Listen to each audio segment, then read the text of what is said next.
नमस्कार, ज्योतिष ज्ञान में आपका स्वागत है। मैं मोहन सिंह आज आपके सामने किसी भी कुंडली में किसी भी लगन कुंडली में जो है, चाहे वो उसका लगन में 1 नंबर लिखा हो या 2 नंबर लिखा हो या 3 number, 4 number, 5 number, 6 number, 7 number, 8 number, 9 number, 10 number, 11 number, ये 12 नंबर या उसके लगन कहीं से भी शुरू हो सकता है 1 से 12 तक।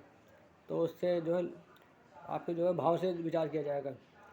सबसे बड़ी बात ये है कि मैं इस वीडियो के माध्यम से आपको ये बताना चाहता हूँ कि आप जो है इसको सुनने के बाद आप जो है भाग्यवादी ना हो जाए कि आपकी कुंडली में ये योग है तो आपको नौकरी करने की जरूरत नहीं है, कमाने की जरूरत नहीं है, व्यापार करने की जरूरत नहीं है, अब वो अपने आप हो जाएगा सब।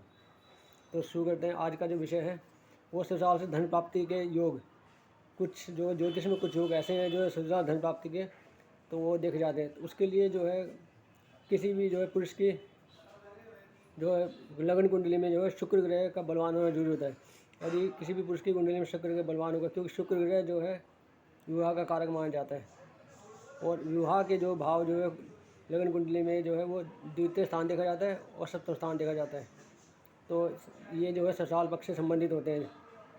सप्तम स्थान जो है विवाह का स्थान भी होता है, दाम्पत्य जीवन का स्थान भी होता है सप्तम स्थान, और द्वितीय से जो है एक तो धन भी देखा जाता है, धन।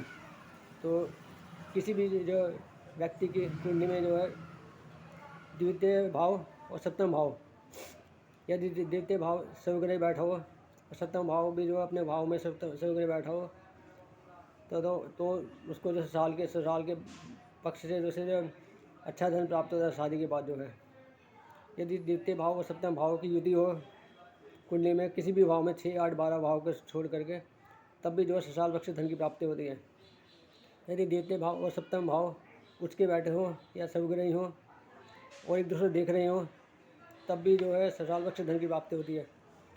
इसी प्रकार जो है यदि द्वितीय भाव और सप्तम भाव के स्वामी एक दूसरे के भाव में बैठे हों, जैसे द्वितीय भाव का स्वामी सप्तम में बैठा हो, सप्तम का स्वामी द्वितीय भाव में बैठा हो, तो भी जो है ससुराल पक्ष से उत्तम धन प्राप्ति का योग बनता है।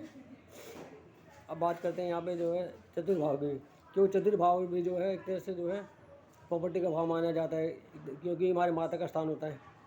तो अगर सप्तम भाव और चतुर्भाव का जो ग्रहों का संबंध आपसे बन जाए या दृष्टि संबंध नहीं बन जाए, तो भी जो है ससुराल पक्ष से धन की प्राप्ति होती है। यदि सप्तम भाव और चतुर्थ भाव की युति 6, 8, 12 भाव को छोड़कर कहीं भी हो जाए, तब भी जो है ससुराल पक्ष से धन की प्राप्ति होती है। अगर सप्तम और चतुर्थ भाव की युति केंद्र भाव में हो जाए, जैसे सप्तम भाव और चतुर्थ भाव जो है युति या तो चतुर्थ भाव में हो जाए या सप्तम भाव में हो जाए, तो भी जो है ससुराल पक्ष से धन की प्राप्ति होती है।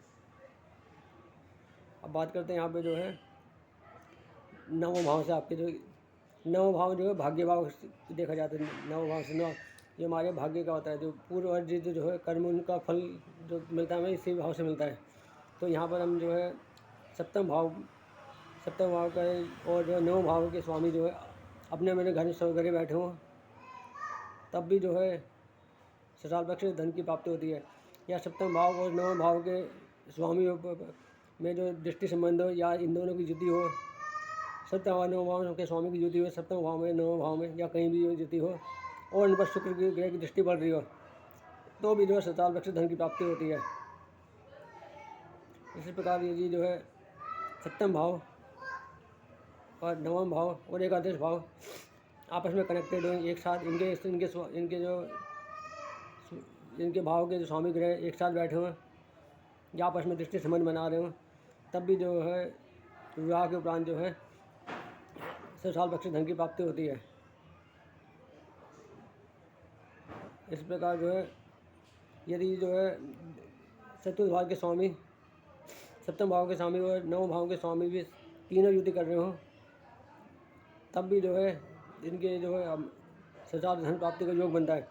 तथा इन तीनों ग्रहों पर जो है शुक्र ग्रह की शुभ दृष्टि पड़ेगी, तो भी जो है ससुराल पक्ष से धन प्राप्ति के योग बनेंगे। इस प्रकार जो है सप्तमेश और एकादशेश का संबंध अगर हो, तो ऐसे जातकों का जो है शादी के उपरांत जो है भाग्योदय होता है। तो शादी के बाद जो है वो अच्छा कार्य करना शुरू कर देते हैं, उसमें जो लाभ होता है या जो है उनका भाग्योदय हो जाता है। उससे पहले, शादी से पहले उनका जो भाग्योदय नहीं हो पाता।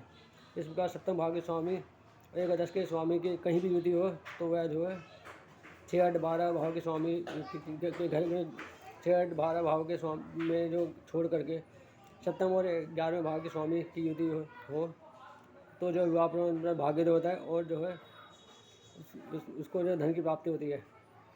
इसी प्रकार यदि सप्तम भाव दशम भाव का संबंध हो तो विवाह के उपरांत जो है जातक की पत्नी या तो धन लेकर आती या जो है वो नौकरी करने वाली होती है, तो जिसकी वजह से जो है जो जातक को जो है लाभ मिलता रहता है जो है।